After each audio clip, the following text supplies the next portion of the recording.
Pour ne rien manquer, abonnez-vous maintenant. Plus. Bienvenue à tous, on est ravis de vous retrouver aujourd'hui, mercredi, journée des enfants, et nous avons des enfants intelligents aujourd'hui avec nous, des enfants qui cultivés aussi, c'est ça qui est dingue, ça changera de Philippe David et nous. Ça va Philippe David? Ça va très bien et vous? Ouais. Moi j'essaie de cultiver mon potager, c'est déjà pas mal. Oui, bah, c'est pas mal, mais il faut faire des fruits maintenant, il faut que ça serve à quelque chose.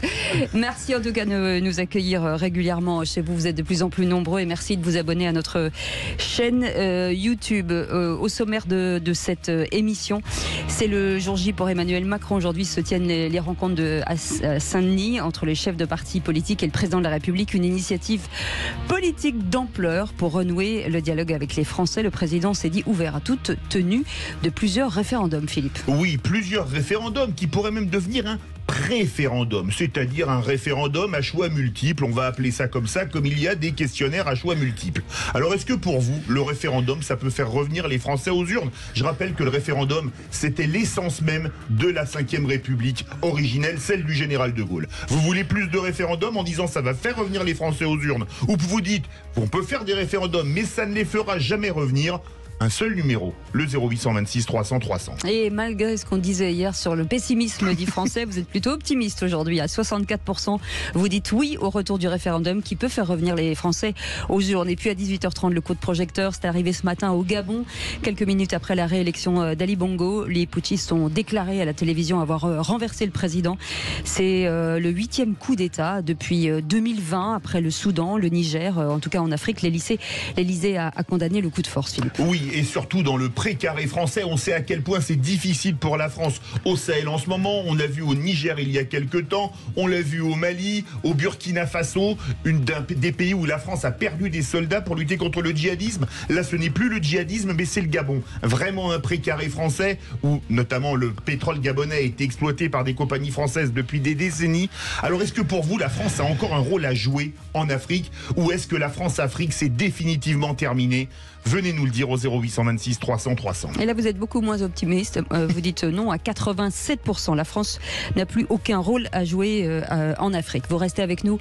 On est ensemble jusqu'à 19h. 0826 300 300 avec nos éditorialistes du jour. On vous souhaite la bienvenue.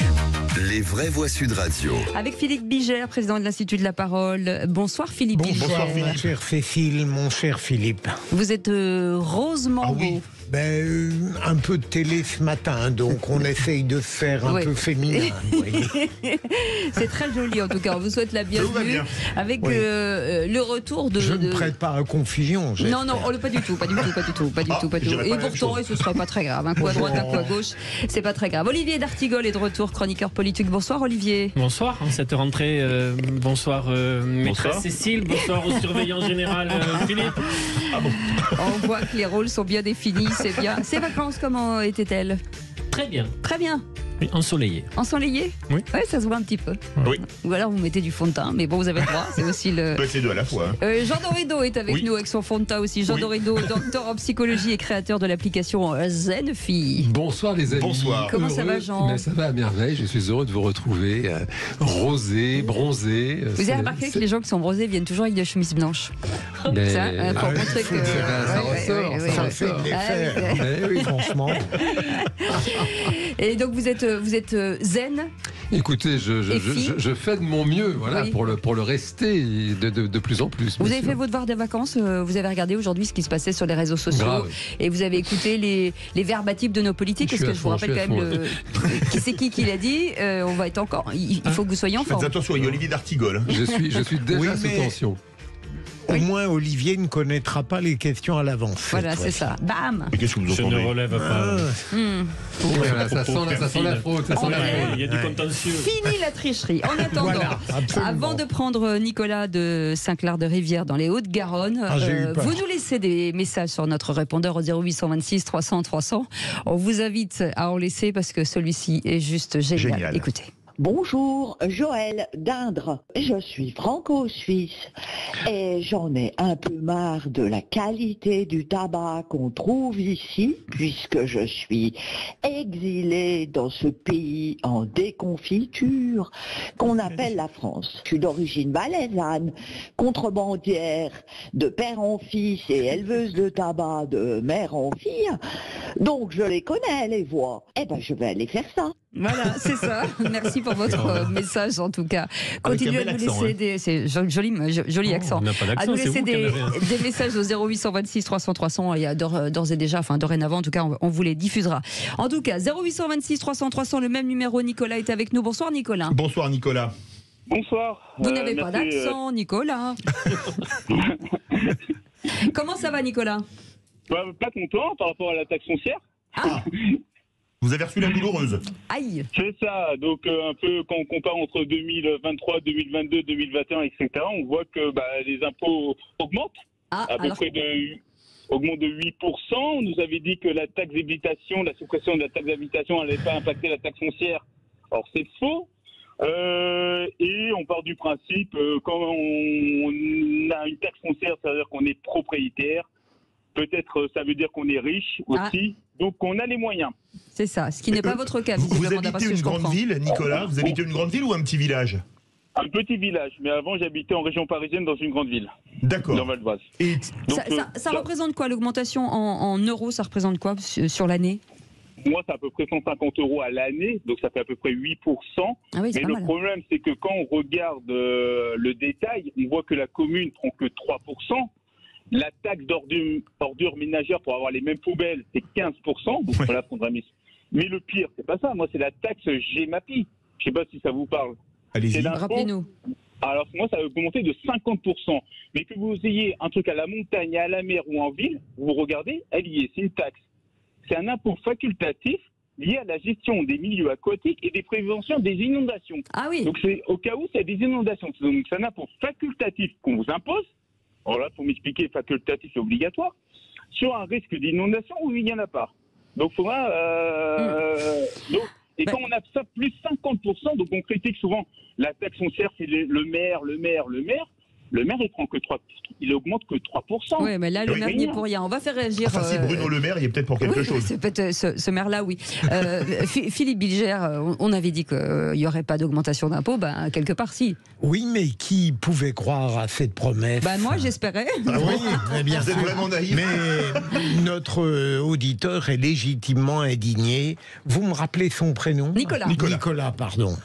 J'ai eu peur à un moment donné que vous ayez invité Nicolas Sarkozy.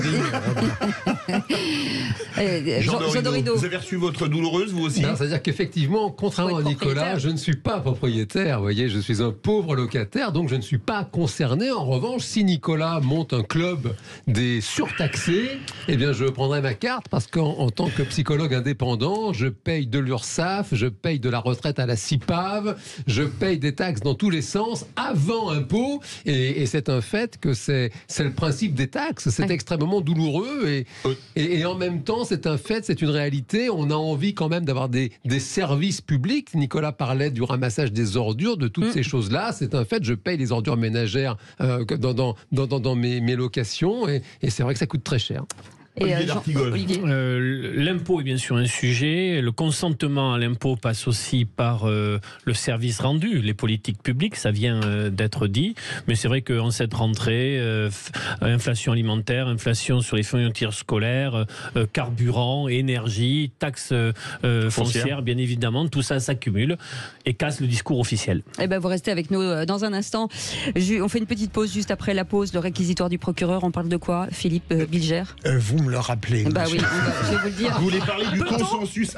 Oui, allez-y, Cécile. Je suis navré, et il y a tellement de choses dans ma tête actuelle. Vous êtes plusieurs dans votre tête. Je ne vais plus le faire. On reviendra sur le consensus artificiel qui est d'abord visiblement possible en France, et il y aura Félix Mathieu avec les 3 mots dans l'actu. Vous restez avec nous, 0826 300 300, on reste ensemble jusqu'à 19h. Les vraies voix Sud Radio, 17h-20h, Philippe David, Cécile de Ménibus. Chers amis, on vous souhaite la bienvenue si vous venez de nous rejoindre et on vous remercie de cette fidélité retrouvée après 2 mois de vacances, un mois et demi. Un mois et demi, oui. Un mois et demi. Voilà, on a travaillé un petit peu, on a appris des trucs quand même pendant ce mois et demi. On n'était pas complètement reposé.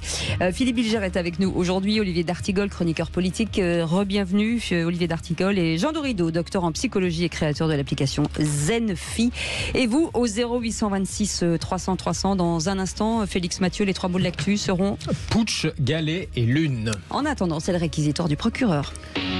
Les vraies voix Sud Radio, le réquisitoire du procureur, Philippe Bilger. Et monsieur le procureur veut requérir sur peut-on créer un consensus artificiellement, et d'ailleurs est-il possible en France, par exemple ce soir avec les rencontres de Saint-Denis? En effet, l'idée de ce réquisitoire m'est venue en lisant un quotidien du matin qui indiquait Emmanuel Macron à la recherche du consensus.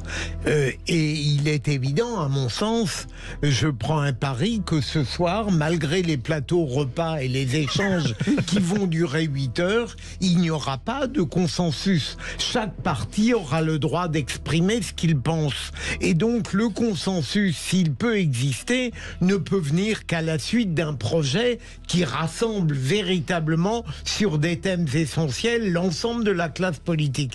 Mais je voudrais développer cette idée, et en la terminant d'ailleurs, sur le point de savoir est-ce que le consensus est possible en France?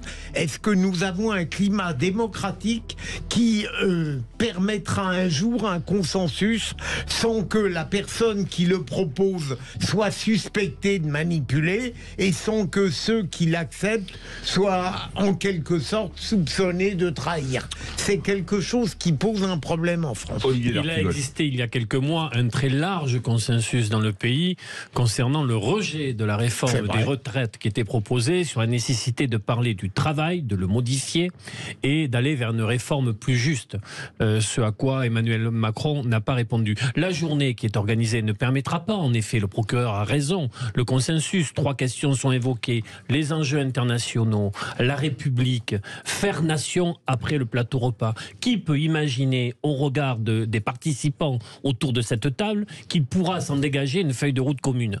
Non, il y a simplement une stratégie de communication. Emmanuel Macron doit bien avoir une idée derrière la tête sur le point d'atterrissage. Il semblerait que ce soit le référendum plutôt sur la question de l'immigration. Certains évoquent même le service national universel. Nous verrons bien. Jean Dorido. Je ne suis pas sûr que la notion même de consensus soit souhaitable en politique en réalité, parce que c'est quand même ce qui fait la vie démocratique d'un pays et des débats qui s'y mènent, c'est que précisément il n'y a pas de consensus. Donc je ne suis pas sûr que ce soit un objectif souhaitable d'une part. D'autre part, il y a un consensus, hélas, me semble-t-il, depuis très longtemps, c'est le consensus sur cette Europe construite sur le traité de Maastricht.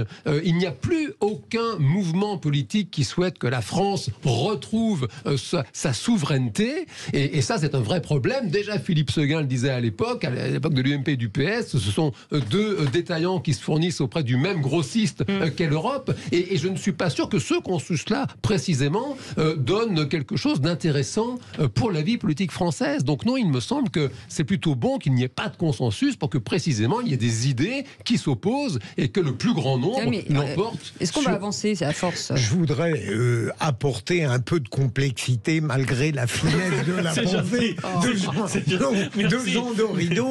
Non, mais parce que ça appellerait de trop longs développements. Je comprends bien, la vie politique, elle est fondamentalement, vous avez raison Jean, un affrontement, une opposition de débat et de programme, mais on peut tout de même penser que sur des thèmes, j'allais dire, presque moraux, sociétaux, le consensus n'est pas une répudiation de ce qu'on pense.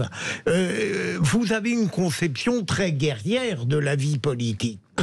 On peut débattre et s'affronter, ne pas être d'accord sans se faire la guerre. C'est précisément la noblesse du débat démocratique, c'est que la richesse vient de la différence et les points de vue différents s'affrontent, s'opposent et c'est le plus fort, le meilleur qui l'emporte. Et ouais, je vous propose un consensus de passer à Félix Mathieu. Les vraies voix Sud Radio. Et les 3 mots dans l'actu. Félix Mathieu, bonsoir. Bonsoir. Vos 3 mots sont putsch, galets et lune. La France condamne le coup d'État au Gabon. Des militaires prennent le pouvoir juste après l'annonce contestée contester de la réélection d'Ali Bongo la nuit dernière. Putsch au Gabon, un mois après celui au Niger.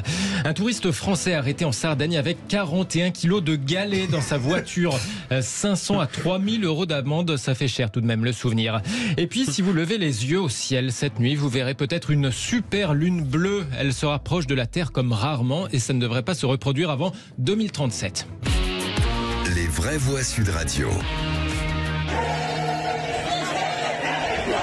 Des scènes de liesse à Libreville après ce coup d'État, le 8e en 3 ans sur le continent africain. La famille Bongo dirigeait le Gabon depuis 55 ans. Ali Bongo avait succédé à son père Omar en 2009. Mais hier, juste après l'annonce contestée de sa réélection dans la nuit avec 64% des voix, des militaires ont annulé le scrutin. Un président placé en résidence surveillée par les putschistes. Ils l'ont arrêté.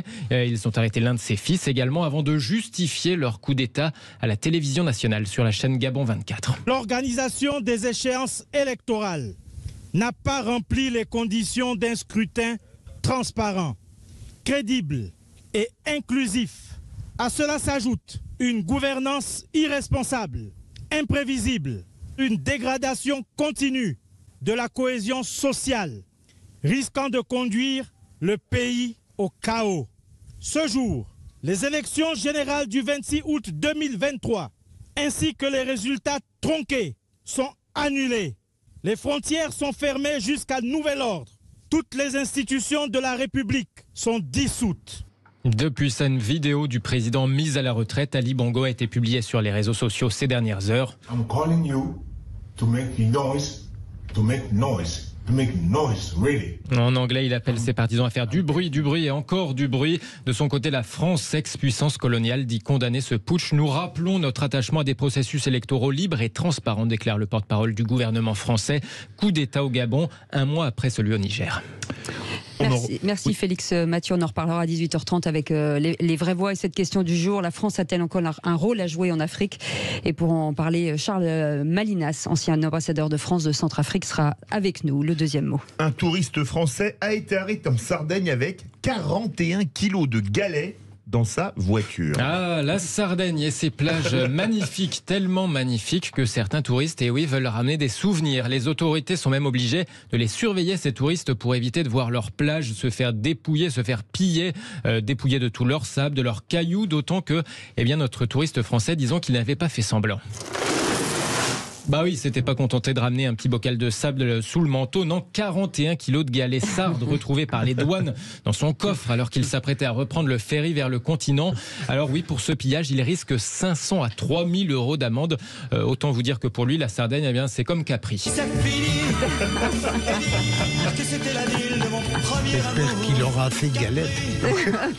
Vous pensiez qu'on pouvait être arrêté pour avoir pris trop de galets? Moi, j'imaginais pas qu'on puisse... C'est du vol, oui. C'est du vol, oui. Attendez, quand vous prenez du sable sur la plage... normalement, c'est interdit. Il y a quand même une quantité de sable. Et puis, il vous coule entre les doigts, mon cher Philippe.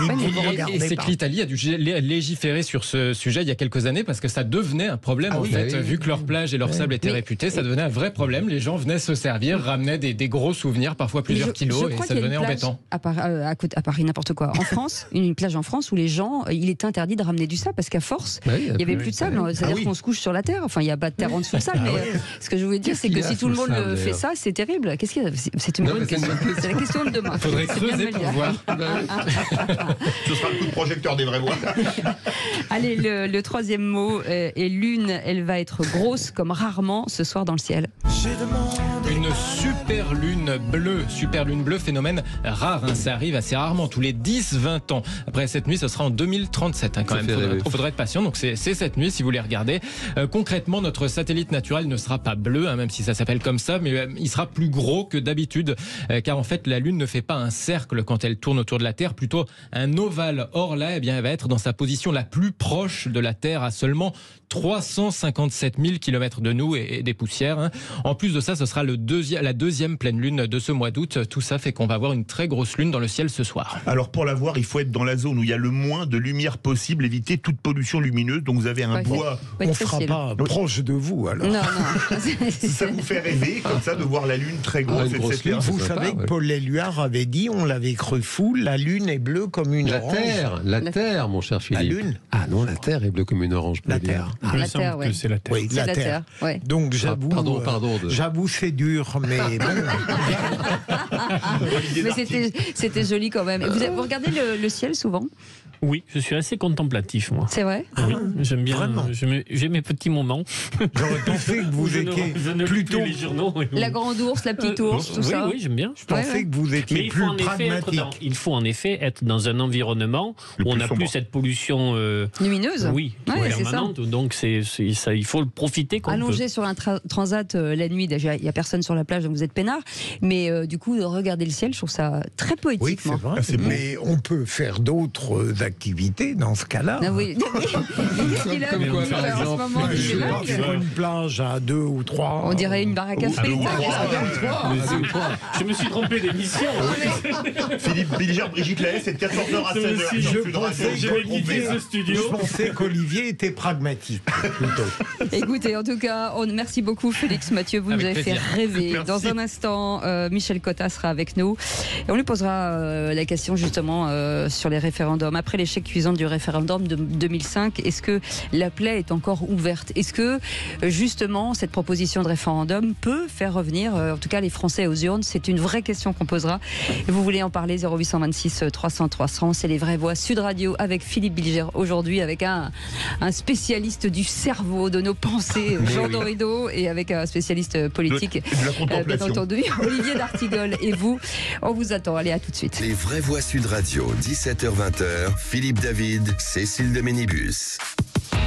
Ravi en tout cas d'être avec vous tous les jours de 17h à 19h avec aujourd'hui nos éditorialistes du jour. Philippe Bilger, bien sûr vous le connaissez, ancien procureur et président de l'Institut de la Parole. Olivier d'Artigol, chroniqueur politique. Jean Dorido, docteur en psychologie et créateur de l'application Zenfi. Ça me fait toujours peur, docteur. Ça me fait toujours peur. Voilà, on peut consulter chez vous, non? Et on peut consulter, oui. Je vous accueille pour vous aider à arrêter de fumer avec toujours beaucoup de bonheur. Je ne fume pas. Oui, qui soignent les docteurs, c'est une vraie question ça. Les professeurs. Ce sera peut-être l'occasion d'un autre débat. Et Nicolas, notre auditeur du jour, et vous au 0826 300 300. Allez, tout de suite le grand débat du jour. Les vraies voix Sud Radio, le grand débat du jour. Écoutez, j'ai accepté sans illusion l'invitation qui m'a été faite par le président de la République. On ne sait pas bien à quoi servira cette journée. On vient sans illusion mais avec détermination. Nous ne sommes pas dupes de l'opération de communication que le président de la République met en place aujourd'hui. Cette réunion est un aveu d'impuissance. Pourquoi cette réunion? Parce qu'il n'a pas de majorité absolue à l'Assemblée nationale. On vient pour dire franchement les choses au président de la République, les yeux dans les yeux, sur le mal que fait sa politique au pays. On voit qu'il n'a pas exactement les mêmes préoccupations que les Françaises et les Français. C'est eux qu'on est venus représenter ici. Et c'est le jour J pour Emmanuel Macron. Aujourd'hui se tiennent donc ces rencontres à Saint-Denis entre les chefs de partis politiques et le président de la République. Une initiative politique d'ampleur, entre guillemets, pour renouer le dialogue avec les Français. Le président s'est dit ouvert à la tenue de plusieurs référendums. Plusieurs référendums qui ont créé un néologisme, le préférendum. Alors vous, est-ce que vous voulez ne serait-ce qu'un simple référendum sur une question? Venez nous le dire au 0826 300 300. Ou voulez-vous qu'on en fasse plusieurs en une fois, un préférendum? Ou est-ce que vous voulez simplement qu'il n'y ait pas de référendum, qu'on continue comme ça parce que ça ne ramènera pas les Français aux urnes? Ou vous pensez le contraire? Ça va faire revenir massivement les Français aux urnes et ça va vider les tiroirs de l'abstention. Venez nous le dire au 0826 300 300. D'ailleurs, à cette question, le retour du référendum peut-il faire revenir les Français aux urnes? Vous dites oui à 63%. Et pour commenter, une experte, Michel Cotta est avec nous, journaliste politique. Bonsoir, merci d'être avec nous. C'était un grand plaisir de vous accueillir. Pour moi aussi. Avant de revenir vers vous, Madame Cotta, finalement, Philippe Bilger, c'est peut-être l'occasion aujourd'hui de ce retour aux urnes, et en tout cas pour ceux qui votent sur notre compte Twitter, ils sont plutôt favorables. J'ai l'impression que Emmanuel Macron, depuis sa majorité relative, cherche désespérément à échapper à la loi implacable sur le plan parlementaire. Même s'il affirme que beaucoup de textes ont été votés, les textes fondamentaux, ils auront du mal à être votés si les Républicains un jour ne se décident pas à choisir véritablement une option. Mais je crains que ce soir, mais peut-être ai-je tort avec mon pessimisme, que malgré les plateaux repas, malgré les 8 heures d'échange, les personnalités conviées restent dans leur précaré et auront au moins l'intérêt de pouvoir exprimer leur point de vue. Et au fond, est-il nécessaire d'aboutir à quelque chose dans une démocratie? On peut même considérer, alors que la démocratie a été battue en brèche ces derniers mois, que le simple fait de se rencontrer avec le président, mon Dieu, constitue une toute légère avancée démocratique. Jean Dorido.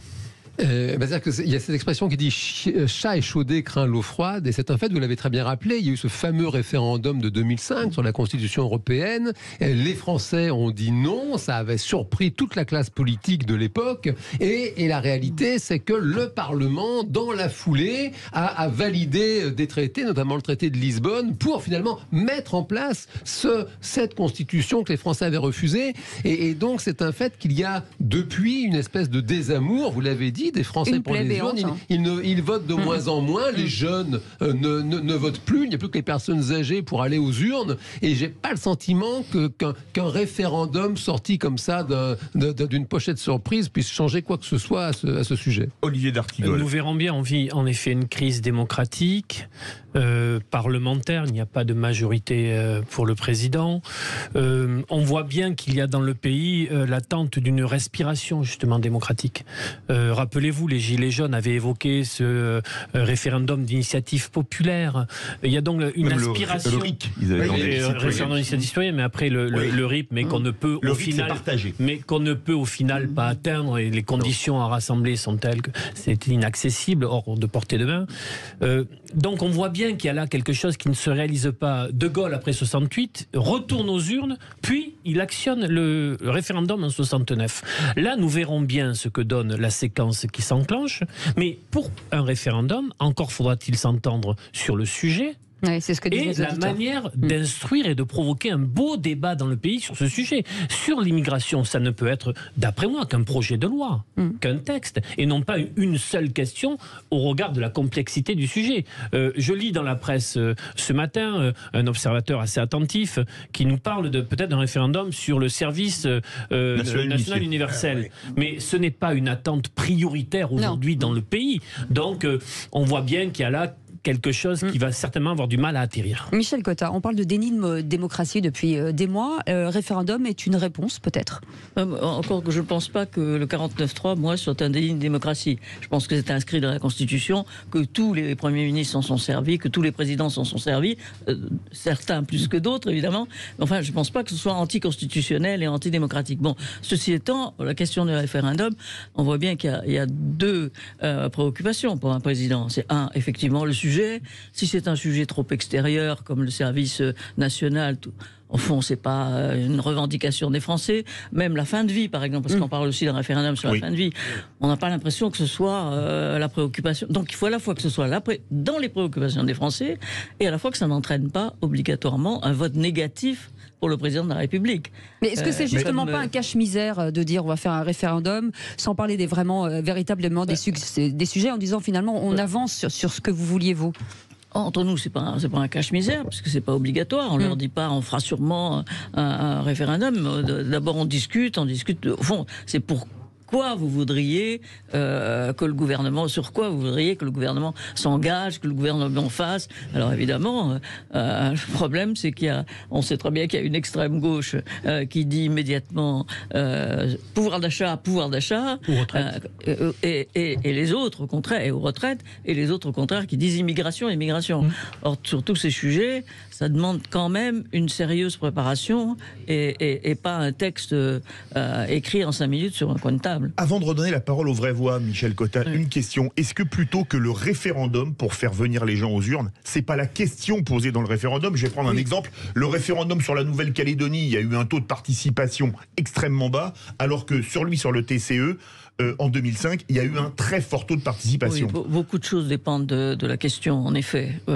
Une question qui n'est pas en priorité n'intéressera pas les gens et ne comblera pas le besoin de démocratie qu'ont certains. Donc il faut, effectivement, c'est bien toute la difficulté de l'exercice, c'est faire quelque chose qui concerne les gens sans être vraiment presque un suicide pour le président de la République. 0826 300 300, après on en revient à vous, Philippe Bilger. Nicolas est avec nous. Nicolas, vous voulez réagir? Oui, tout à fait. Voilà, moi, au sujet du référendum, bon, je ne pense pas que ça va ramener les gens aux urnes pour plusieurs raisons, parce que les gens, je pense qu'ils sont un peu dégoûtés des fois de la politique, des décisions du 49-3. Et imaginons, il y aurait eu un référendum sur la réforme des retraites. Ça ne serait jamais passé. Il y aurait eu le 49-3. Donc les gens se disent, quel est l'intérêt? Et au sujet des attentes des Français, si je ne dis pas de bêtises, au premier mandat d'Emmanuel Macron, il avait fait le tour des régions. Et les Français avaient dit, écoutez, on arrête de payer les présidents à vie, et, etc., etc. Et ça n'a pas été pris en compte. Donc vous voyez, au final, ça dégoûte. Les Français ont des attentes. C'était une bonne idée de parler aux Français, mais les Français ont dit ce qu'ils pensaient, ce qu'ils attendaient, et il n'y a pas eu derrière. Suite, oui, et ça, c'est un exemple. Et ça, c'est un exemple bête. Giscard, vous payez les Giscard, etc. Mais on pourrait faire des économies, remettre ça dans d'autres choses, donner ça au pouvoir d'achat des Français. Enfin, il y a plein de solutions. Mais voilà, et ça, je pense que ça dégoûte les Français. Et quand on voit les Français aujourd'hui, en plus des fois le référendum c'est le dimanche, les gens ils veulent pas aller c'est toujours le dimanche. Mais vous, Nicolas, quel que soit le sujet, référendum, vous votez?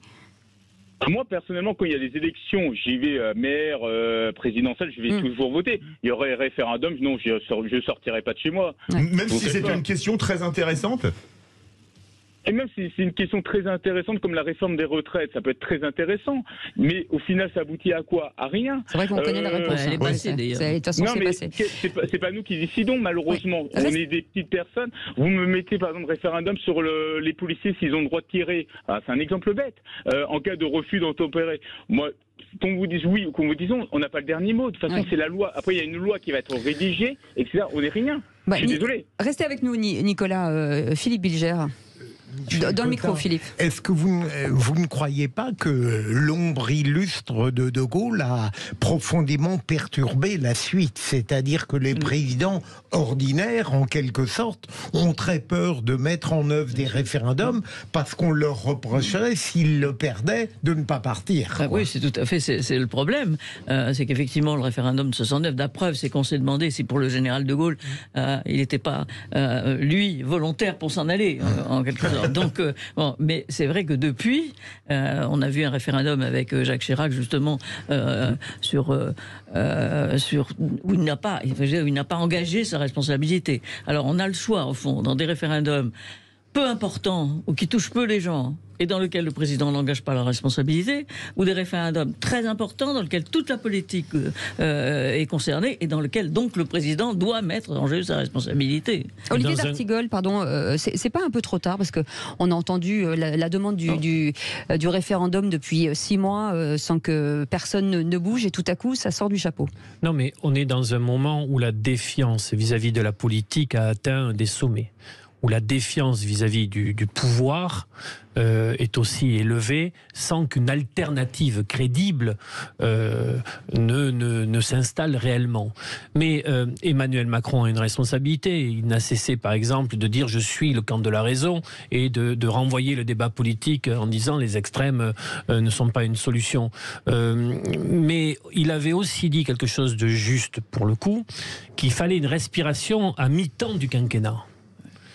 Et on sent bien que l'inversion du calendrier électoral, le quinquennat, la personnalisation outrance, fait que notre démocratie s'est abîmée.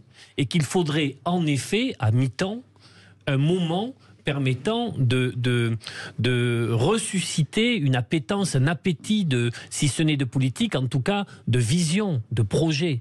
Et je n'oublie pas que la réélection d'Emmanuel Macron, je vous renvoie à son discours le soir de sa réélection, a quand même été très pauvre en termes de perspective et de grande ambition pour le pays. Vous parlez comme un président, Olivier D'Artigol.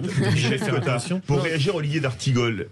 Ouais, sur ce discours, en tout cas sur le dernier discours d'Emmanuel Macron en dessous de la Tour Eiffel, effectivement, tout le monde a été très déçu par ce discours expéditif, parce qu'il faut dire que le président a plutôt l'habitude de longs discours, ou de longues interviews. Ce discours expéditif, effectivement, et d'ailleurs, moi je crois qu'il reste inexpliqué.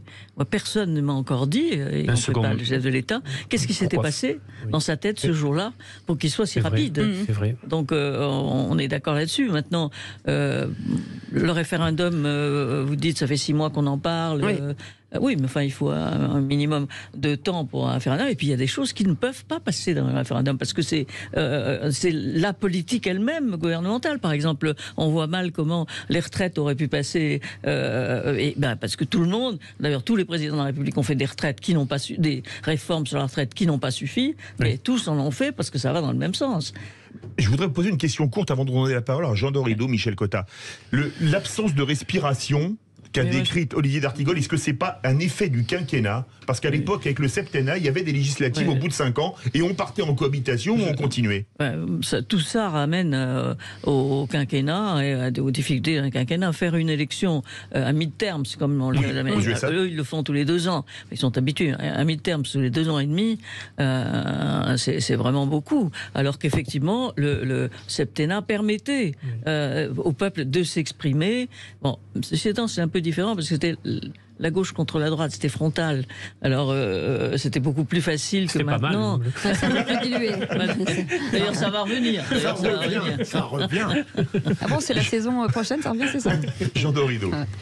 Non, mais c'est que je reviens sur la notion de consensus qu'on évoquait tout à l'heure. C'est que la France est morcelée, elle est archipélisée, et ne serait-ce que sur le choix de la question, précisément, il n'y a pas de question qui fait consensus, il n'y a pas de sujet brûlant qui passionne tous les Français. On vient de parler du septennat. Peut-être ce serait une question à poser aux Français dans le cadre d'un référendum. Qui serait là pour soutenir le septennat? Le dernier référendum d'envergure dont je me souvienne, c'est en Europe, c'est le Brexit des Anglais. Oui. Ça, c'est une question majeure. Et il y a 2 camps qui se sont affrontés. Le non l'a emporté là aussi à la surprise de toute la classe journalistique.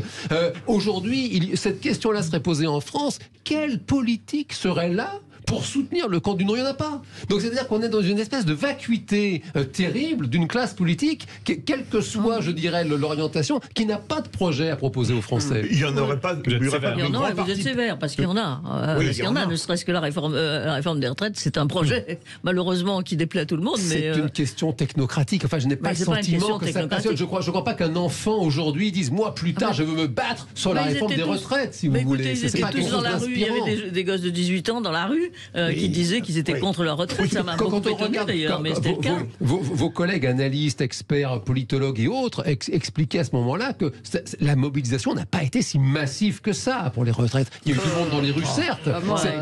C'était pas l'école libre à l'époque de Mitterrand, dans les années 80.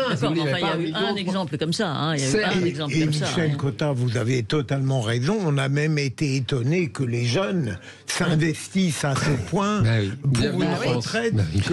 Je vous le redis, la question centrale du débat sur la retraite a été celle du travail, de son sens, de sa soutenabilité, de sa transformation. Ça a été un beau débat en l'état. Ça aurait dû être. Oui, parce que le débat parlementaire avec les LR, un débat sur le travail maintenant, par exemple, un débat sur le travail maintenant serait encore plus d'actualité, puisqu'on sait très bien qu'il y a des endroits où il y a un manque de boulot, de bras.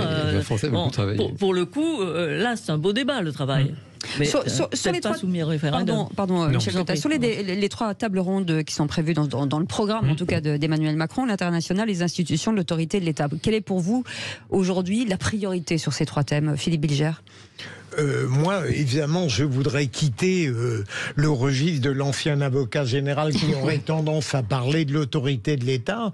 Je pense pourtant que sur le plan international, ce qui m'inquiète aujourd'hui, j'ai l'impression que la France perd beaucoup de son lustre. Alors, je ne dis pas que c'est forcément le résultat de la politique d'Emmanuel Macron, mais je le constate. Et là, je suis très angoissé là-dessus. Michel Cotta, sur le problème international, j'ai l'impression que toute l'Europe est en question, et même peut-être tout l'Occident. Alors, il y a vraiment de quoi parler, effectivement, mais est-ce que ça relève d'un référendum? Est-ce que les Français peuvent avoir les éléments pour, les éléments contre? Ça, je ne sais pas. Mais en attendant, sur l'autorité, il faut sûrement faire quelque chose. Voilà. Il y a quelque chose qui ne marche pas, qui ne va pas, les gens n'y croient plus, et il faut sûrement... Alors, je vois notre ami... Jean Dorido, qui fait l'amour, qui sourit sans y croire. Mais c'est sûr que sur l'autorité, il y a quelque chose à faire. Et malheureusement, c'est vrai qu'en période de majorité relative, c'est très très difficile pour un président, et surtout un président qui ne se représentera pas, d'avoir de l'autorité pendant 4 ans. Merci beaucoup Michel Cotta d'avoir été avec nous. Dans un instant, vous avez écouté forcément les politiques, vous avez lu leurs tweets. Et ben vous êtes bon pour le quiz de l'actu. On sera avec nos 3 concurrents. Là, je peux vous assurer qu'il y a des compétiteurs. Là, Olivier d'Artigol, Jean Dorido. Et si Michel Cotta veut rester, Michel Cotta veut rester, c'est le quiz de l'actu. Avec plaisir. Vous êtes la bienvenue. Je vous laisse. Restez avec nous. On revient dans un instant. Les vraies voix Sud Radio, 17h-20h, Philippe David, Cécile de Ménibus. Cette émission est dingo, et je vous le dis à l'antenne et hors antenne. On vous remercie de nous écouter chaque jour et de vous être abonnés à notre chaîne YouTube. Vous êtes extrêmement nombreux. Merci beaucoup en tout cas. Avec Philippe Bilger aujourd'hui avec nous, Olivier D'Artigol, chroniqueur politique, et Jean Dorido, doctorant en psychologie et créateur de l'application Zenfi. Et quand Jean est là, on a toujours l'impression d'être allongé sur un canapé, ce qui est un peu terrible. Mais qu'est-ce que vous voulez que je vous dise? Parlez pour vous. Vous avez de drôles d'idées qui vous traversent l'esprit, Cécile. Après Philippe Bilger, j'ai l'impression que ça devient très chaud là. C'est vrai que lorsqu'on parle de zen, on pense au canapé. C'est ça, c'est ça. Allez tout de suite. Tout un programme. Le quiz de l'actu. Les vraies voix Sud Radio, le quiz de l'actu. Et notre ami Nicolas de la Haute-Garonne est toujours avec nous. Nicolas, ça va, tout va bien? Vous avez fait vos devoirs ou pas? Mes devoirs, non, là, je ne fais pas de devoirs pour l'instant. Vous n'avez pas révisé, on verra si vous avez révisé. En tout cas, je vous rappelle le principe, vous répondez en premier, et après, si vous n'avez pas la bonne réponse, ce sont nos 3 amis qui décident de prendre la parole et qui tentent de donner la bonne réponse. Allez, on y va. Première question. Question, qui c'est qui l'a dit? On ne peut pas faire un référendum ou une grande consultation juste pour le geste. Berger, je dirais. Non. Il est mis en examen pour vous donner. Nicolas Sarkozy. Sympa. Sarkozy, alors. Non. Un proche de Sarkozy, mais bonne réponse de Philippe Bilger. Vous m'avez aidé là, vous avez parlé de il y en a tellement qui sont mis en examen il a fallu que je fasse un choix douloureux. Un point pour Philippe Bilger. Seconde question. Qui c'est qui l'a dit sur l'inflation? Nous avons obtenu des premières baisses de prix. Nicolas. Monsieur le maire. Bien réponse de Nicolas. Qui c'est qui l'a dit? Bruno Le Maire me fait rire, c'est un moulin à vent, il parle beaucoup mais il agit peu. C'est celui qui était avec Apolline ce matin. Non. Fabien Roussel. Bonne réponse, Fabien Roussel. Fabien Roussel, c'est pas lui qui était chez Apolline. On donne pas le prix à l'anticommuniste dans ce domaine. Si sur Fabien Roussel on donne le point à Olivier D'Artigol, c'est comme ça. Qui c'est qui l'a dit au sujet, c'est très drôle, au sujet du parcours politique d'Emmanuel Macron? Tout winner doit d'abord être un loser. Olivier Nicolas. Aucune idée. Réfléchissez. Darmanin peut-être? Non, il vient d'écrire un livre. Sarko. Bonne réponse de Philippe Bilger. Nicolas Sarkozy. Il est bon Philippe Bilger aujourd'hui. Question. Qui c'est qui l'a dit? Des très bonnes questions. C'est vrai. Celle qui me permet de répondre. C'est ça, à vous Philippe. Non, c'est moi qui ai fait le winner et le loser, c'est à vous. C'est d'accord, très bien. Qui c'est qui l'a dit sur les rencontres de Saint-Denis? Rien n'est sorti des dizaines de consultations, réunions, commissions et autres dingueries que le président nous sortait. Là, on est un peu dans le... C'est Nicolas, c'est à vous de répondre. Je réfléchis et... Un proche de Marine. De Marine. Pas Tondelier, Le Pen. Bardella. Ah non, mais il fallait garder le suspense. Non, Alliot. Bernala. Bardella, non, c'est pas lui. Attention les garçons, c'est à vous. Alliot. Non. Comment il s'appelle? Son nom m'échappe. Ménager Tanguy. Jacobelli. Non. Non, c'est... Chenu, c'est Bravo de Jean Dorido. Enfin, Jean Dorido est né dans ce jeu. Bravo. Je suis allé chercher loin, celle-là. Ah, oula. Enfin, la lumière vint. Qui c'est On pensait que vous étiez parti de l'émission, c'est fou. Hein. Qui c'est qui l'a dit? Je veux foutre en l'air la 5e République. Il faut mettre un terme à la monarchie présidentielle qui permette à un homme seul de décider contre le pays tout entier. Nicolas. Celui qui me vois, ça serait Mélenchon. Non, c'est pas non. Bonne réponse de Philippe Bier ce matin sur Sud Radio. Enfin, j'écoute Sud Radio. C'est pas l'un, c'est l'autre. Ce matin sur Sud Radio, Jean-Jacques Bourdin. Oui, il reste encore des questions. Qui c'est qui l'a tweeté? Pour réduire les inégalités et enlever une charge mentale à tous les parents, je suis favorable à l'expérimentation d'une tenue scolaire dans les quartiers prioritaires de la ville. Nicolas. C'est Darmanin ou Attal, un des deux. Alliot. Non. Alliot. Non. C'est une femme. C'est une femme. Elle est au gouvernement. Madame Schiappa? Non, elle est au gouvernement. Elle vient de remplacer Olivier Klein. Bonne réponse, il a été plus rapide. Sabrina Agresti-Roubache. Qui c'est qui l'a dit? Allez, une dernière, attention Nicolas. Réunir les chefs de parti, c'est un paradoxe pour celui qui se prévalait d'un nouveau monde qui disait que les partis étaient ringards. Nicolas. Peut-être, mais je sais pas. Il vient d'une ville où il y a un grand festival. Non. Oh là. Il est LR. LR, un festival. Wauquiez Non. Un patron. Lisnard, Ciotti. Lisnard. C'est ça. Et c'est une victoire de Philippe Bilger. Un sénateur. Mais il a été bon, notre Nicolas. Bravo Nicolas, bravo. Et vous restez avec nous, Nicolas, on revient dans quelques instants. Dans 10 minutes, le tour de table de l'actu avec vous, Philippe, on parle de quoi? On parle de... Aux États-Unis, ils ont le choix entre un fou ou un sénile. Et voilà, c'est ça. Avec vous, Jean Dorido, on reviendra sur quoi? Je vais vous parler de la délicate question des mineurs non accompagnés, les MNA. Absolument. Et pour cette rentrée scolaire, il y a l'abaya, mais pas que l'abaya. Eh ben, on en parle dans quelques instants et ce sera le clic avec Félix Mathieu. À tout de suite. Les vraies voix Sud Radio, 17h-20h, Philippe David, Cécile de Ménibus. Les vraies voix Sud Radio, on est ensemble avec Philippe David jusqu'à 19h et vous aussi, hein, 0826 300 300. Philippe Bilger est avec nous. Ça va vous, Philippe? Très bien. Très bien, après cette troisième journée. Oui, hein. J'attaque toujours la seconde heure dorénavant avec un enthousiasme non dissimulé. Non dissimulé. Il fait des tours, il court en hurlant.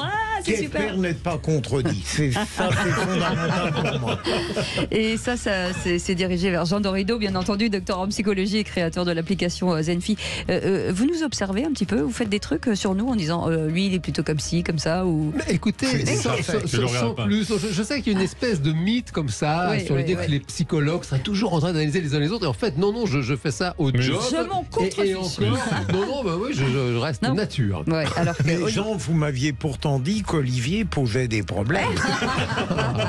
Olivier D'Artigol, j'ai posé cette même question à une amie qui est psychologue. Vous avez des amis déjà, c'est bien. Est-ce que tu nous étudies pendant les soirées et tout ça? Elle dit oui, bien sûr. Comme quoi, il y en a un document. Allez, bienvenue tout de suite, le Top Click de Félix Mathieu. Les vraies voix Sud Radio, c'est le Top Click. Et Félix Mathieu, le Premier ministre japonais, se filme à manger du poisson à Fukushima.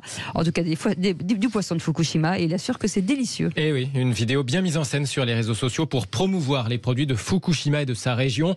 Répondre aussi aux inquiétudes après le rejet en mer des eaux issues de la centrale nucléaire accidentée en 2011.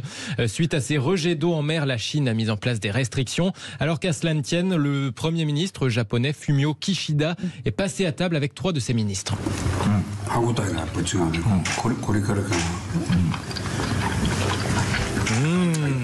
C'est vraiment bon, assure le chef du gouvernement japonais après sa bouchée de sashimi. Du poisson cru de Fukushima, délicieux. Alors les mauvaises langues diront que c'est un peu comme un tartare de gibier chassé dans la zone d'exclusion de Tchernobyl. Il paraît que la biodiversité y est florissante. Plus sérieusement, les ministres japonais ont dégusté de la sole, mais aussi du porc, du riz, des légumes, des fruits de Fukushima. Ils entendent bien défendre la réputation des produits de cette région malgré l'accident nucléaire d'il y a 12 ans. Le Japon a commencé donc la semaine dernière à rejeter les eaux de refroidissement des réacteurs dans l'océan Pacifique.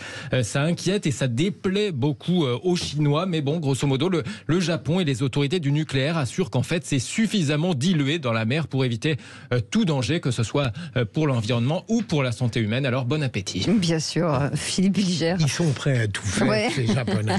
Vous mangeriez un sushi de Fukushima? C'est un vrai sujet, une vraie question. Quoi, Bravo, vous ne l'avez pas faite. Non, il l'a écrite.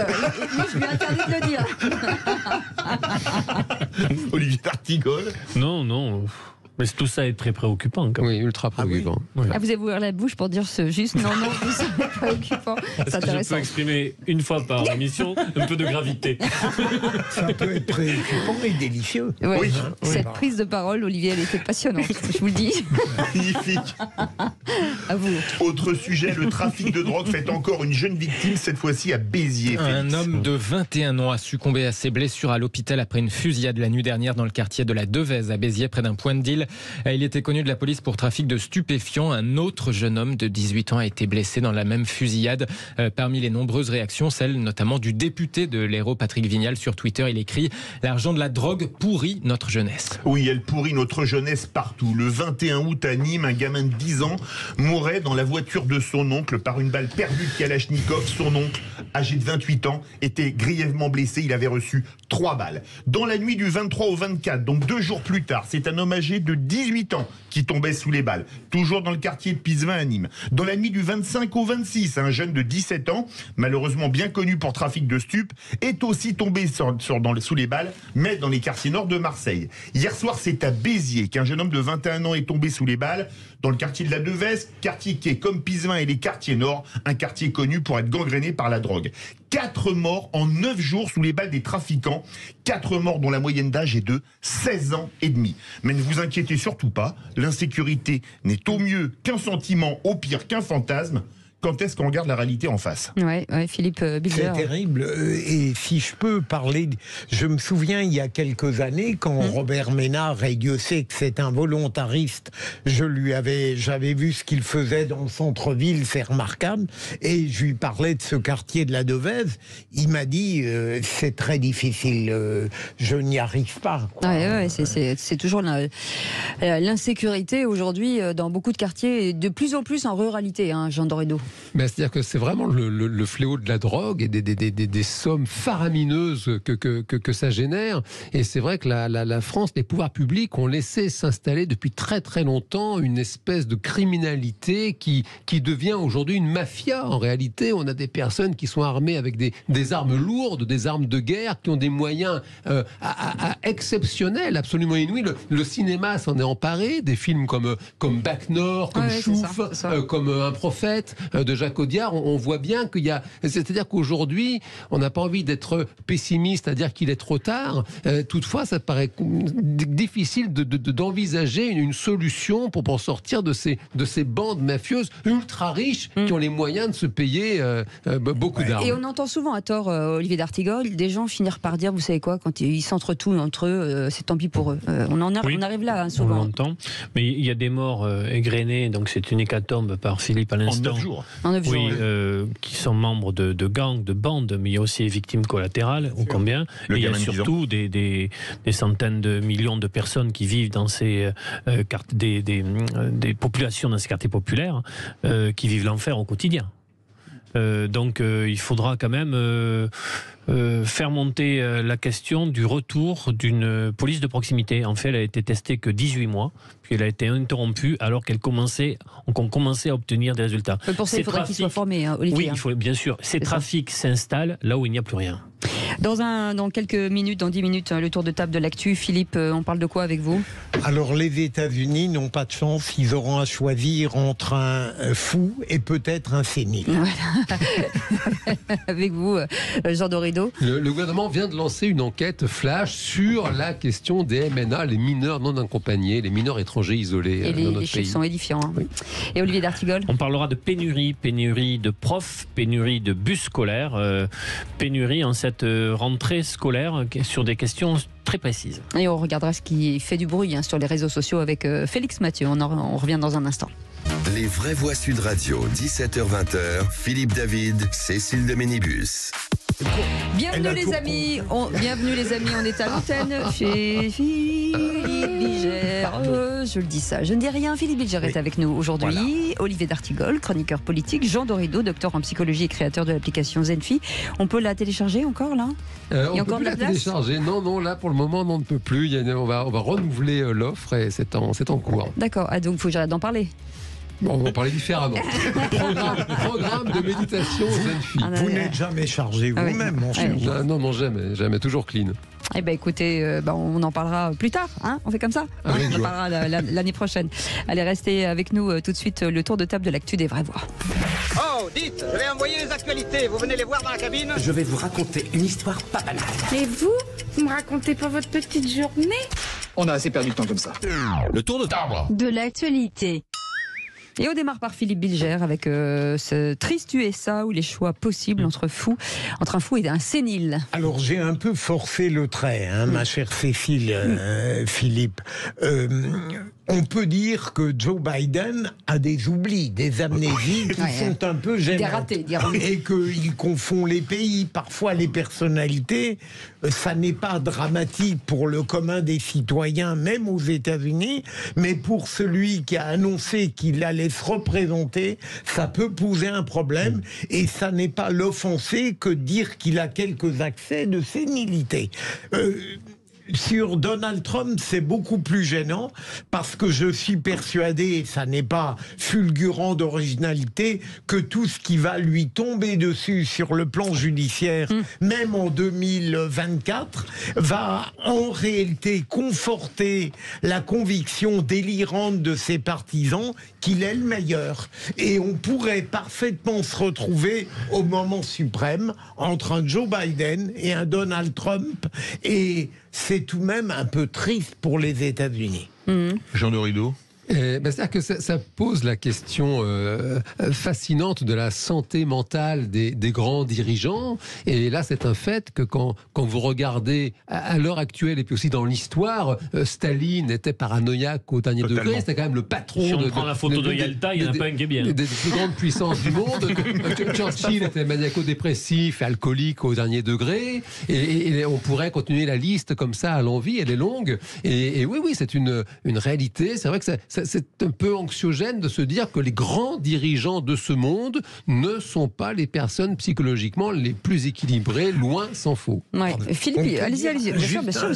Jean, je crois, mais là je suis sérieux, il faudrait distinguer, c'est très vrai ce que vous dites de Churchill, mais il y a des déséquilibres qui n'altèrent pas la lucidité professionnelle. Et d'autres, me semble-t-il, qui sont désastreux.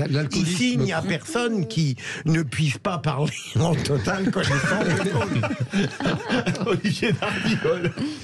Sur l'actualité Trump, mesurez ce qui se passe. Vous avez vu la vente spectaculaire de ces t-shirts avec la photo d'identité judiciaire de Donald Trump et le slogan « Ne vous rendez jamais ». Donc nous en sommes là. Il est en train d'alimenter ses caisses de campagne, son compte de campagne avec la vente de ses produits dérivés. Avec un procès début mars, le 4 mars. Bon, nous verrons comment il peut. Aujourd'hui, il peut encore être candidat. Oui, mais est-ce qu'on voit aujourd'hui que l'outrance fonctionne ? Oui. Voilà, c'est ça. Ça renforce son socle électoral et sociologique. Je dirais même, Cécile, que l'outrance peut faire partie de la qualité d'un homme ou d'une femme politique. Mais là, le tour de force de Trump, c'est qu'il dépasse l'outrance pour tomber dans une sorte de délire obsessionnel qui, paradoxalement, séduit ses partisans. Enfin, ne les fait pas changer d'avis. Non, ça c'est en tout cas, c'est sûr que c'est un sujet dont on va parler dans peu de temps, hein, parce que les élections vont arriver assez vite. Jean Dorido, par exemple. Jean Dorido voulait parler de la protection de l'enfance, qui est une fonction régalienne. Mais oui, parce que alors c'est sorti dans la presse aujourd'hui, le gouvernement demande une enquête flash sur la question des MNA. Alors les MNA, ce sont les mineurs non accompagnés, qu'on appelait jadis les mineurs étrangers isolés. Ce sont, vous savez, ces enfants qui arrivent, qui n'ont pas de famille. Et c'est un fait, la protection de l'enfance en France, eh bien, elle prend en charge ces enfants qui sont isolés. C'est la noblesse de notre pays. Toutefois, il y a un vrai problème aujourd'hui avec ces mineurs non accompagnés parce qu'ils sont de plus en plus nombreux et des départements, notamment les Alpes-Maritimes, alertent le gouvernement parce qu'ils ne peuvent plus faire face à cet afflux d'enfants. Et ça, c'est l'occasion de rappeler que la protection de l'enfance, qui est une fonction régalienne, qui est l'affaire de l'État français, eh bien, c'est une charge qui est laissée au département. Ça n'est pas national. Et ça veut dire que vous avez des différences de pratique aujourd'hui quand vous êtes un enfant maltraité ou alors un enfant justement isolé en France. Eh bien, selon que vous êtes dans les Alpes-Maritimes ou en Île-de-France ou dans la Creuse, il n'y a pas de cohésion en fait. Il n'y a pas de cohésion. Ça, c'est un vrai souci. Et puis cette question des mineurs non accompagnés, elle est très importante parce que c'est utilisé aujourd'hui parfois par des passeurs qui du coup vendent des filières d'immigration clandestine à des personnes qui sont même parfois majeures. Ça crée des problèmes aussi de criminalité autour du trafic de drogue parce que ces enfants sont exploités par des réseaux, autour de réseaux de prostitution. Et puis c'est vrai, c'est l'occasion de rappeler que ça n'est pas satisfaisant que la protection de l'enfance soit laissée à la charge des départements. Ça leur coûte un argent fou et puis il n'y a pas de pratique harmonisée. Il faudrait envisager... Et pas de formation, encore une fois. Hein, on parle de formation. Les protection de l'enfance, ils sont formés. Les éducateurs, les travailleurs sociaux, non, ils sont formés, ils sont tous diplômés, évidemment, heureusement. Simplement, ce sont les présidents de départements, si vous voulez, qui vont décider, influencer la politique locale, même si les lois sont nationales. Et donc, ça, c'est pas à harmoniser, c'est pas satisfaisant, ça va pas. Les départements ne sont pas formés, justement, à gérer ce type de problème. Les travailleurs, oui. Mais les élus, ceux qui donnent les directives, c'est ça que je veux dire. Oui, bien sûr. Le hasard fait que ce matin, j'ai rencontré celle qui s'occupe de ça, Charlotte Cobel, et elle est tout à fait consciente des problèmes que vous venez d'évoquer, et elle disait que pour les mineurs non accompagnés, aussi regrettable que soit leur comportement, on est coincé à cause du droit européen. Je ne sais pas si elle a raison, qu'il y a des... Alors non, alors pour le coup, quand vous la reverrez, si vous voulez, ça pose aussi un problème parce que la France a signé la Charte internationale des droits de l'enfant, et c'est tout à fait à son honneur. Et cette charte rappelle notamment que l'intérêt supérieur de l'enfant, c'est de vivre auprès de sa famille. Or, il est bien des cas où ces mineurs non accompagnés ne sont pas des mineurs isolés. Ce n'est pas vrai. Ils ont de la famille dans leur pays. Ils ont même parfois de la famille en France. Et les départements sont tellement, si vous voulez, sous le flot qu'ils n'ont pas le temps matériel de faire les recherches nécessaires. Olivier d'Artigol, en 40 secondes. Sur ce sujet ? Oui.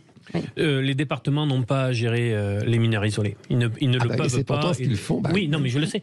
Et beaucoup de présidents de conseils généraux, départementaux, disent ça n'est plus possible. Donc la mission Flash vient au bon moment. Je rajoute une dimension sur l'aide à l'enfance. Une étude vient d'indiquer que 2000 enfants étaient sans logement, dormaient ou dans la rue ou dans des voitures, dont 500 ont moins de 3 ans. C'est effrayant. En France en 2023. Merci pour ce sujet important, Jean Dorido. Dans un instant, avec vous, on parlera de quoi, Olivier d'Artigol ? De la rentrée scolaire. Voilà. Ça tombe bien parce que c'est d'actualité. Restez avec nous, on revient dans un instant. Avec nos amis jusqu'à 19h, les vraies voix de Sud Radio, Olivier d'Artigol, chroniqueur, Philippe Bilger, bien entendu, Jean Dorido, docteur en psychologie, et vous au 0826 300 300. On a parlé des États-Unis, des présidents des États-Unis avec Philippe Bilger il y a quelques instants, et puis avec Jean Dorido, on est revenu sur la protection de l'enfance, et vous savez, ces mineurs isolés en France. Et puis vous, Olivier d'Artigol, sur cette rentrée scolaire, c'est déjà la rentrée scolaire dans les dom-toms, on est déjà à l'école, et là on rentre le 4 septembre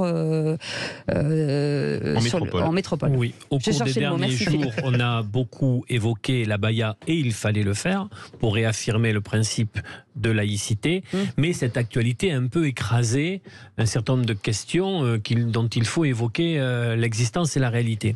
D'abord, sur les résultats au concours d'enseignants, il manque 3200 enseignants en primaire et secondaire. C'est la crise de recrutement, de la valorisation de ces métiers n'est toujours pas là et c'est un grave problème. Beaucoup de chefs d'établissement ont la crainte que malgré le discours, les annonces gouvernementales, il n'y ait pas un enseignant devant chaque classe. Premier point. J'ai écouté avec attention, pour parler d'autres réalités, du maire de Grigny, Philippe Rio, ce matin, qui a dit que sa municipalité prévoyait un kit de fourniture scolaire, et c'est très bien, une calculatrice pour les élèves qui rentrent en 6e, et c'est très bien, mais il a aussi dit qu'il systématisait le petit déjeuner pour les maternelles, parce qu'il dit qu'un nombre croissant d'élèves arrive avec le ventre vide et qu'à partir de 10h, mais c'est plus la peine de compter sur eux. Ça me fait penser au verre de lait de Mendès-France. Il y a aussi la question des cars scolaires. On nous avait dit l'année dernière que cela allait être réglé pour cette rentrée. Ça ne l'est toujours pas. Pénurie de 6000 chauffeurs, alors que plus d'1 800 000 élèves se rendent dans les établissements scolaires en prenant ces bus scolaires. Crise de recrutement, c'est souvent des faible temps de travail, 35 heures par mois, payer 500 €. Ce sont des métiers de complément. Il faudrait réfléchir à un statut en demandant à ces personnes, en leur proposant un temps plein, en étant peut-être sur du lien social entre deux trajets en bus. Il faudrait réfléchir. Nous ne sommes toujours pas en cette rentrée et c'est un véritable scandale par rapport à une société développée comme la nôtre concernant ce qui est appelé l'école inclusive. Il y a encore des élèves handicapés qui, en cette rentrée, n'auront pas de solution. Il y a sur les réseaux sociaux, dans la presse, des témoignages de parents d'élèves handicapés qui disent « nous n'avons pas l'accompagnement ». Ça n'est toujours pas réglé. Et c'est une véritable honte. Donc je voulais simplement profiter des ondes de Sud Radio pour dire que sur ces sujets-là, alors que année scolaire après année scolaire, on nous dit « ça sera réglé », ça ne l'est toujours pas.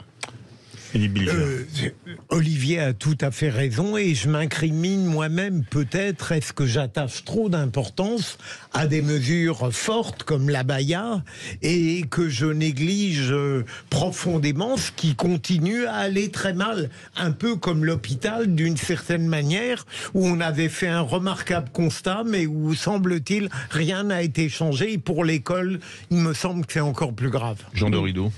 Oui, c'est profondément démoralisant, c'est-à-dire que le constat est dur, hein. Ben oui, parce que les impôts ne baissent pas, les Français quand même sont vraiment solidaires, ils payent énormément d'impôts, énormément de charges sociales, on fait partie des pays du monde les plus solidaires en termes d'argent que chacun met comme ça de sa poche dans la caisse collective, et tout est une bérésina, l'hôpital effectivement, et là on voit l'école, enfin c'est notre avenir, c'est quand même l'avenir de la France, ce sont les enfants, qu'ils aient quand même les moyens d'avoir de l'éducation, et c'est une peau de chagrin, et c'est vrai que c'est démoralisant. Et vous voyez par exemple sur l'inclusion des élèves handicapés, est-ce que la politique n'irait pas mieux si un gouvernement, pour de vrai, fixait un objectif en disant ça, on le prend à bras le corps cette question et on la règle. On la règle définitivement pour faire le constat, solutions, en fait. L'expérience d'un objectif atteint et d'une politique publique sécurisée qui fait qu'il y a encore plein de problèmes à régler. Mais ça, nous y sommes arrivés. Et en fait, quand vous regardez les politiques publiques, cette réalité, cette expérience-là, on ne peut quasiment plus la faire. Vous avez raison, Olivier. En réalité, c'est un arbitrage qui renvoie à la manière de faire de la politique. On peut être tenté par une sorte de bonne foi omniprésente de saupoudrer à tour de bras, mais je crois que si on avait le courage de hiérarchiser et de dire pourquoi on le fait, les citoyens le comprendraient. J'en suis persuadé. Jean de Rideau. Vous avez évoqué Grigny et le petit déjeuner. Vous ne parlez pas évidemment de la cantine scolaire, qui est un vrai scandale. scandale. Ce qu'on fait manger à nos enfants dans certaines municipalités, c'est absolument scandaleux. Et dans d'autres circuits courts, les paysans d'à côté. Il y a heureusement parfois trop peu nombreuses, hélas. Et bien justement, on en parlera entre 19h et 20h de cette école. Les grands projets de Gabriel Attal et la ministre Carole Grandjean, ministre déléguée à l'enseignement et à la formation professionnelle, sera avec nous pendant 1 heure pour en parler. Nous aurons aussi des représentants de syndicats, d'écoles, des parents d'élèves. Voilà, et vous pourrez réagir au 0826 300 300 et on déroulera en fait toutes les propositions de Gabriel Attal et aussi les 12 propositions de la formation professionnelle parce que c'est un sujet très important. Dans un instant, le coup de projecteur des vraies voix. Charles Malinas est avec nous, ancien ambassadeur de France en Centrafrique. Bonsoir. Bonsoir. Bonsoir. Merci d'être avec nous. Est-ce qu'il faut s'inquiéter de l'instabilité des pays africains francophones ? Oui, sans aucun doute, parce que nous avons avec ces pays des relations profondes, anciennes, pluridimensionnelles. Il faut donc s'inquiéter, mais il ne faut pas surréagir, il ne faut pas être uniquement dans la réaction aux événements. Je crois qu'il faut utiliser ce moment pour nourrir, et sans doute le fait-on ici ou là, une réflexion avec du recul, avec une vision de long terme. On en parle dans quelques instants avec cette question du jour. La France a-t-elle un rôle à jouer en Afrique ? On en parle avec notre expert et avec nos éditorialistes du jour. Bienvenue, les vraies voix de Sud Radio. On est ensemble jusqu'à 19h. À tout de suite. Merci en tout cas de nous écouter tous les jours dans les vraies voix Sud Radio avec Philippe Daville. On est ensemble tous les jours de 17h à 19h. Entre 19h et 20h, on reviendra sur l'école. La rentrée c'est faite déjà un petit peu partout, mais en tout cas en métropole, elle aura lieu le 4 septembre. On va en parler suite aux déclarations et aux propositions de Gabriel Attal. Et pour ce faire, la ministre Carole Grandjean restera 1 heure avec nous, ministre déléguée de l'enseignement et de la formation professionnelle. Vous pouvez nous appeler 0826 300 300. En attendant, les vraies voix avec Philippe Bilger, avec Olivier d'Artigol et avec Jean Dorido. Et vous au 0826 300 300. Tout de suite, le coup de projecteur des vraies voix. Les vraies voix Sud Radio, le coup de projecteur des vraies voix. Et avec nous pour en parler notre invité Charles Malinas. Charles Malinas, ancien ambassadeur de France en Centrafrique et auteur Un intermède centrafricain, la France en Centrafrique chez l'Harmattan. Et puis on va revenir effectivement sur ce qui s'est passé au Gabon. C'est la nuit dernière, oui. Et on va se poser cette question. Est-ce que la France a encore un rôle à jouer en Afrique ? On se souvient de l'époque où quand il y avait un coup d'État qui allait contre nos intérêts, on pouvait intervenir militairement, ou d'un affrontement ethnique, on intervenait militairement. Il y en a eu au Tchad en 72, en 83, Kolwezi au Zaïre, qui n'était pas une colonie française, en 78. Alors, est-ce qu'il faut intervenir militairement ou pas ? La Gabon, c'est un pays stratégique pour la France, notamment pour ses matières premières. Est-ce que pour vous, la France a encore un rôle à jouer en Afrique ? Eh bien, pour le moment, vous êtes 88% à dire non sur Twitter. Charles Malinas, on revient avec vous dans quelques instants. Philippe Bilger, quand on pose cette question, forcément, déjà au dernier voyage d'Emmanuel Macron dans différents pays, on se disait, ça y est, là, le lien est rompu. J'ai l'impression, et j'attends avec impatience le point de vue de monsieur l'ambassadeur là-dessus, je me demande si, au fond, quelle pourrait être la politique alternative entre une opposition radicale à tout ce qui se passe dans ces pays, notamment fraude des élections, détournement des richesses des peuples pauvres, alors qu'il y a des richesses considérables qui sont appropriées par le pouvoir, et deuxième élément, bien sûr, est-ce qu'il peut y avoir un juste milieu entre donc ce détournement et puis au fond l'aval que la France paraît donner en disant nous ne souhaitons que des élections régulières à propos du Gabon. Est-ce qu'on peut fonder une politique uniquement sur la morale et est-ce que la France aurait pu faire autrement ? C'est la question que je me pose et que je pose naturellement quand ce sera le moment à monsieur l'ambassadeur. Olivier d'Artigol. Pas mieux, si ce n'est que quel est cet effet domino avec un nouveau coup d'État militaire dans un pays d'Afrique francophone ? Bon, là, on est à chaud dans l'événement. On a vu sur les dernières heures la tournure que ça prend. Mais je n'ai pas trouvé dans l'intervention d'Emmanuel Macron tout récemment sur le rendez-vous des ambassadeurs, si ce n'est un coup de colère sur les derniers événements, une véritable, si ce n'est stratégie, en tout cas des éléments permettant d'y voir plus clair dans notre vision, dans notre projet, à reconsidérer de fond en comble au regard des événements les plus récents. Jean Dorido.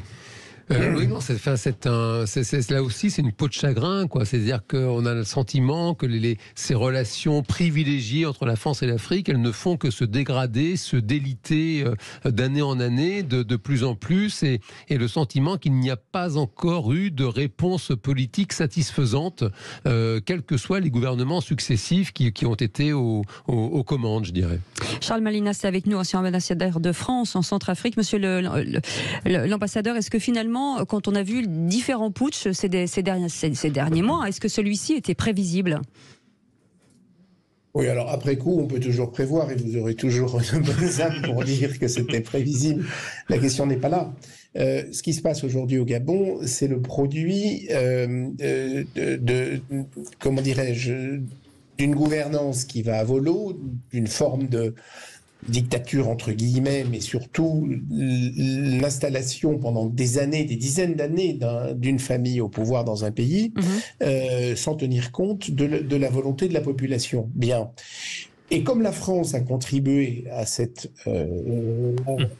à la gouvernance en question, à cette manière de faire, bien aujourd'hui, le sentiment anti-français, qui est le sentiment anti-Bongo, apparaît, et c'est logique. C'est ça le point qui me paraît le plus intéressant. C'est pas la même situation qu'au Niger, pas la même qu'au Mali. Les enjeux ne sont pas les mêmes. Alors, dans les questions qui ont été posées, moi personnellement, je pense que la morale n'a rien à voir avec les relations internationales. Je dis pas qu'il ne faut pas avoir une morale personnelle, mais les nations, comme le disait le général de Gaulle, défendent leurs intérêts. Et la France n'a aucun intérêt, enfin, n'a aucune raison de ne pas défendre ses intérêts. Mais est-ce qu'en même temps, il faut, j'entendais votre sondage, 80% des personnes qui considèrent qu'il faut rompre, retirer... Non, qui pensent qu'on n'a plus de rôle à jouer. Qu'on n'a plus de rôle à jouer en Afrique. Oui, mais la question, qu'est-ce que ça veut dire jouer un rôle ? Regardez, en Afrique, il y a les pays francophones des anciennes colonies, donc plus les anciennes colonies belges. Mais il y a des pays anglophones. Les relations de la France avec le Kenya, par exemple, avec le Nigeria, avec, je sais pas moi, toute une série de pays, ces deux-là qui me viennent à l'esprit, sont des relations équilibrées, normales, d'État à État. Et il n'y a aucune raison qu'on ne puisse pas développer des relations de ce type avec notre ancien, entre guillemets, précaré. Parce que c'est ça la question. La question, c'est qu'il faut sortir de la France-Afrique. Alors on dit, le président Macron l'a dit plusieurs fois, on en est sorti. Non, on a essayé. Quand j'étais en Centrafrique, par exemple, nous intervenions militairement sur un mandat du Conseil de sécurité des Nations Unies pour arrêter une guerre civile et permettre l'organisation d'élections. Mais nous avons respecté la totalité des choix des Centrafricains, y compris dans le choix de tel Premier ministre, l'élection de la présidente de transition, puis l'élection du président en 2016. Nous ne sommes absolument pas intervenus dans ce dispositif. Et je pense qu'elle est là la voie à suivre, c'est-à-dire avoir une présence si elle est souhaitée ou pas souhaitée, mais avoir des relations normales et équilibrées avec ces pays, de sorte à pouvoir faire du commerce, avoir une politique d'aide au développement, avoir aussi une prise en compte de toute la dimension migratoire qui est extrêmement importante aujourd'hui. Et donc on ne peut pas faire cela avec les schémas d'hier. Et au Gabon, c'est le schéma d'hier qui vient d'exploser. Voilà. Oui, mais il y a quand même pardon Philippe Bilger, il y a quand même une relation anti-française marquée quand même. Aujourd'hui, on l'a vu au Mali, on a vu au Niger. On voit bien quand même que les peuples ne sont plus du tout amis. Eh oui, mais c'est précisément parce que nous soutenions des régimes qui étaient honnis que lorsque les pays, alors soit avec l'armée, soit sous une autre forme, arrivent à faire valoir, les populations, arrivent à faire valoir leur volonté, même si cette volonté est complexe, eh bien, comme nous soutenions ceux qui étaient au pouvoir, évidemment, nous subissons la vague de la même manière, et c'est normal. Ça n'a rien d'étonnant. Monsieur l'ambassadeur, j'ai bien compris le début de votre réponse. J'entends bien que, en général, dans les rapports entre États, la morale n'a rien à voir. Mais vous parliez de relations normales et équilibrées, par exemple, avec le Gabon. Est-ce que il serait absurde de ma part de prétendre que lorsqu'on connaît véritablement l'immoralité d'un régime, je parlais de la pauvreté, je parlais des fraudes électorales. Est-ce que, dans ce cas-là, la France n'aurait pas le droit de s'en préoccuper davantage qu'elle ne l'a fait ? Moi, je pense que justement, il ne faut pas s'en préoccuper. Pardonnez-moi, je vais à l'inverse de ce qu'un ancien ministre des Affaires étrangères français a préconisé sur le droit d'ingérence. Moi, je pense que le droit d'ingérence est une erreur. Je pense que c'est aux pays, aux nations, aux populations de régler leurs problèmes par des voies, si possible, démocratiques. Par contre, je pense que la France n'a pas à soutenir des régimes qui exercent un pouvoir moralement contestable, ainsi que vous le soulignez à très juste titre. Vous voyez, je pense qu'il ne faut pas tomber dans l'autre extrême. C'est-à-dire que établir des relations équilibrées avec un pays, ça veut dire être là quand il nous demande, quand il a besoin d'aide. Ça a été le cas au Mali, notamment avec Serval, ou en Centrafrique avec Sangaris, mais ne pas aller au-delà. C'est-à-dire que, regardez, lorsque un coup d'État a lieu dans tel ou tel pays, ailleurs que dans la zone francophone, la zone anciennement d'influence française ou encore d'influence française, on n'intervient pas manu militari, on essaye d'intermédier. Regardez ce qui s'est passé en Birmanie. On essaye d'agir, quand je dis on, c'est les Nations Unies, tel partenaire, tel autre partenaire, mais de manière équilibrée, pas de manière intrusive comme nous avons eu longtemps coutume de le faire. Charles Malinas, on part au 0826 300 300. Déjà notre auditeur du jour, Nicolas. Qu'est-ce que vous en pensez? Est-ce que pour vous, la France a perdu tout rôle en Afrique? Je pense que la France n'a plus à avoir un rôle où on doit avoir une politique militaire, enfin avoir l'armée, on va dire, sur le territoire. Je veux dire, à un moment, on a colonisé à une époque, maintenant c'est fini. S'il y a des coups d'État en Afrique, on sait que l'Afrique, ça marche assez comme ça. C'est-à-dire, on a une dictature et après on a un coup d'État. Ça marche assez souvent comme ça. C'est leur façon, à un moment... chacun ses problèmes. Je veux dire, quand on a eu en Ukraine, l'Europe s'est manifestée contre la Russie. Là, à un moment aussi, l'Afrique doit se manifester contre le coup d'État, contre Omar Bongo, Ali Bongo, plutôt pas Omar Bongo, mais Ali. Voilà. Donc je vois, pour moi, non, la France n'a aucun intérêt à rester militairement. Par contre, a de l'intérêt côté uranium, par exemple pour le Gabon, l'uranium sur les richesses. Pour le Niger, l'uranium. Oui. Le Gabon, c'est plus le pétrole. Mais il y a aussi de l'uranium au Gabon aussi, pour info, mais aussi le pétrole si vous voulez. Mais après c'est pas aussi le gouvernement, c'est pas par exemple Macron ou autre chose. Faut pas oublier qu'il y a des sociétés qui sont installées là-bas, qui pillent les richesses, qui exploitent les Africains pour et donc les Africains voient que ça part. Donc je peux comprendre que ces pays-là ont une image négative de la France et en plus avec la colonisation. Mais là, surtout ce côté militaire, on n'a plus aucun intérêt à y aller. Ça fait des années. Partons un moment. Le Mali, le Niger, le Gabon, comme vous avez dit. Par un moment, partons. On va pas rester, je sais pas, au Maroc, il n'y a rien. En Algérie, il n'y a rien. À un moment, partons. Et voilà. On repart au 0826 300 300. Olivier des Yvelines est avec nous. Bonsoir Olivier. Bonsoir à tous, bonsoir. J'écoute avec intérêt ce débat-là. Moi, ce qui m'intéresse, c'est pas forcément l'avis ou la situation de la France et l'avis ou la situation des pays africains. On voit très rapidement qu'on arrive aux questions de pillage de ressources dans ces pays-là, etc. Ce qui m'intéresse, c'est plus la position de la France sur la scène internationale. J'ai le sentiment que le rôle de la France en Afrique, qui est d'une part historique, c'est vrai, mais s'inscrivait aussi dans un espèce d'ordre mondial et que la France avait aussi un soutien des pays qui sont ni africains ni français pour avoir ce rôle. Et le gendarme de l'Afrique, comme on disait. C'était un peu ça, et ce rôle, c'était un deal, on va dire. Mon sentiment, je suis pas un spécialiste, mais mon sentiment, c'est que ce rôle n'était pas remis en cause par qui que ce soit, il était même soutenu. Et ma question, comme Monsieur l'ambassadeur est là et que nous avons la chance d'avoir un expert des relations internationales, j'ai pas forcément le sentiment qu'aujourd'hui nos amis américains, par exemple, ou nos amis de l'ONU, ou voilà, nous soutiennent beaucoup. Soutiennent encore cette position de la France. On va faire réagir Olivier, on va faire réagir Charles Malinas. Charles Malinas pour répondre à Nicolas et Olivier. Cette réflexion me paraît tout à fait juste.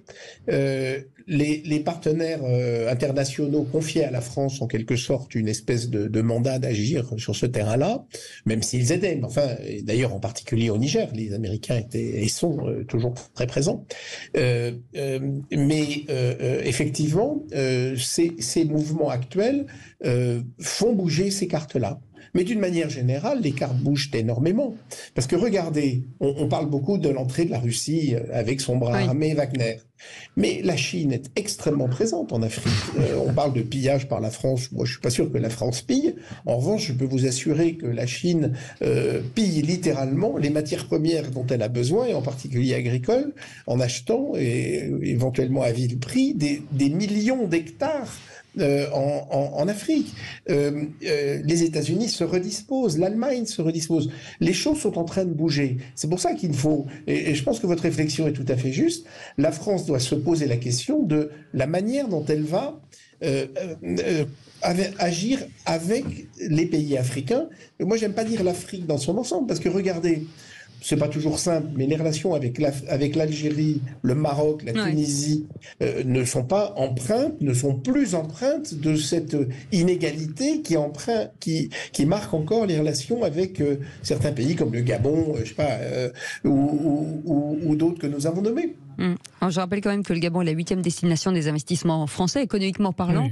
Philippe Bilger, on est quand même tenu aussi, nous, de préserver ces relations. Bien sûr, mais je voulais savoir, et j'ai eu la réponse, est-ce qu'on peut concilier morale et intérêt? Est-ce qu'on peut concilier morale et intérêt, monsieur l'ambassadeur? Question. Ça, j'en doute un peu. Absolument. On peut concilier les intérêts et le respect des partenaires. Je suis pas sûr que ça ait à voir avec la morale. Un mot rapide, Olivier d'Artigol et Jean Dorido. Concilier morale et intérêt, on a bien sûr à défendre nos intérêts. Mais je suis d'accord avec l'expression, c'est un vieux schéma qui est en train d'exploser. Les relations entre l'État français et la famille Bongo depuis aujourd'hui plus d'un demi-siècle posent un réel problème et nourrit le sentiment anti-français, j'ai envie de dire à juste titre. Et il faudrait prendre vraiment la juste mesure de ce que cela a produit et tourner réellement la page. Dernier mot, Jean Dorido. J'ai une question à monsieur l'ambassadeur. Non, c'est trop tard là. J'ai une question parce que je constatais, j'entends parler de Français, de Chinois, de Russes. On a le sentiment que l'Afrique est systématiquement sous tutelle de puissances étrangères. Et en 10 secondes, monsieur l'ambassadeur. En 10 secondes, monsieur l'ambassadeur. Oui, je suis d'accord et il appartient à l'Afrique et aux pays africains de sortir de cette tutelle. Merci beaucoup, monsieur l'ambassadeur Charles Malinas, ancien ambassadeur de France en Centrafrique, auteur de Un intermède centrafricain, la France en Centrafrique 2013-2016, édition L'Harmattan. Merci beaucoup d'avoir été avec nous. Merci beaucoup, Philippe Bilger. Merci beaucoup, Jean Dorido. Merci beaucoup, Olivier d'Artigol. Dans un instant, on va revenir sur la réforme de l'école, la réforme des lycées professionnels. Carole Grandjean, la ministre, sera avec nous, ministre déléguée de l'enseignement et de la formation professionnelle. Elle nous dira tout. On est ensemble jusqu'à 20h. À tout de suite.